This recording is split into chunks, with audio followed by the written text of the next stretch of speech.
front desk. So he went running off the plane, and they're like, no, we didn't call you. And we texted someone else and said, when you get on the plane, because we knew that they were late, or they like to board last, go by this guy. I'm not going to say who it was.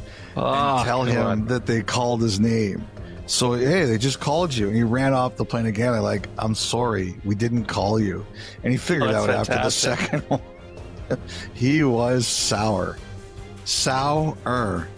Yeah, that's something that can get under the skin of a frequent flyer. The not so true it's similar to call to the desk of... It's similar to taunting teammates about a trade. That's definitely the same thing. Yes. It's exactly the same thing. All right, well, how about as we look ahead to the Winter Olympics in Milan in February? So Team Canada announced their orientation camp coming at the end of this month, the 26th to 28th in Calgary. 92 athletes in total for the men's, women's, and para. 42 NHL players, including all members that were part of Team Canada Four Nations team. So for those that were selected to this camp, what does it mean for them now going forward? So one of the things we kind of wondered about and people wondered about is, does this just mean that only these players are now eligible for the Olympic team? That... as in, can anyone not on the list be added in season? And I was told the answer to that question is yes. There is a long list of players that includes some who are not coming to Calgary this summer.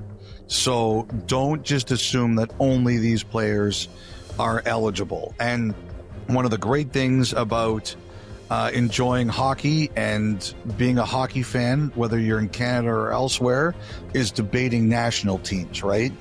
And so you are still have plenty of room to debate those who are not on this list, because there are others on a long list. And one of the reasons I was curious about it is, with the IOC in the Olympics, you have to enter protocol, right? So if you don't enter, sorry, that's a better way of putting it. If you don't enter their drug testing protocol, then you can't compete at the Olympics. So there is a longer list of players and you have to get into it early. It's not something you can't just show up like a week before the Olympics and say, oh, I'm here for the testing. No, it has to start early. I know there were some players who were going through the process earlier this summer. So it is longer than just the names who were invited to Calgary. You know, I'm not surprised Celebrini was there.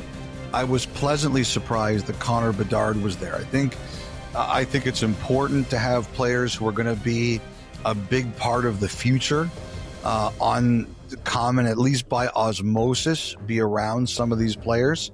But, you know, Bedard, even though he had good intentions of working on his strength and his explosiveness this summer, as he's discussed, I was wondering if not going to the Worlds would hurt him. And I know I wasn't the only person wondering that. So I'm glad to see that he's at least getting an invite to this orientation camp, because he's going to be playing for Team Canada for a long time. And at the very least, he should be around some of those great players. Okay, Elliotte, another thing we wanted to mention here, the 5 players that were acquitted in the Hockey Canada sexual assault trial: Cal Foote, Dylan Dubé, Michael McLeod, Carter Hart, and Alex Formanton. All 5 remain suspended by the league at this time. So I'll just ask you this, is there anything else worth mentioning on this file here for now until Commissioner decides what the next course of action is? I think it's really irresponsible to speculate until we have a league ruling on this. I don't think anything more needs to be said about that until we know if they're eligible to play. I just don't think it's smart to speculate on where they could play. Okay. All right, with that, it'll take us to the final thought, which is brought to you by GMC. So, Elliotte, before we broke for the summer at the beginning of July, it's our last thought line of the season. Todd in Connecticut wrote in with a question about the first no move or no trade clause in the salary cap era. Now, I went rogue with the question and went back to like one of the first ones ever in the history of the league. But you, much more smarter and astute than I, actually found an answer to the question Todd was specifically asking. What have you found? Well, I'm not smart or astute. I think you just committed libel against the words smart and astute. I was like, you're not going to sue me, are you? But somebody else did send in a note, and they had the answer to that question, that in the salary cap era, the first player to receive a no trade clause was Sergei Zubov. Oh. So that individual did not want their name used, which is perfectly acceptable. If you prefer the cloak of anonymity, we will grant that. But he did have the answer. Sergei Zubov in the cap era was the first player to get it. I wanted to do a couple other shout outs too. I went to Anthony Stewart and his wife Shantae started Hockey Equality, and they had a fair or like a fun day a couple of weeks ago, and I went to go see them. And Anthony was awarded with a Certificate of Exemplary Work to Canada, which he's absolutely deserving of. He does a lot of great things to grow hockey in this country. And at it, I met a loyal pod listener named Joelle, who had a question for me, Kyle. And you're going to love this question. He said, when you are answering questions on the thought line, do you look them up as you're answering them? And I was offended that someone thought I would cheat the thought line.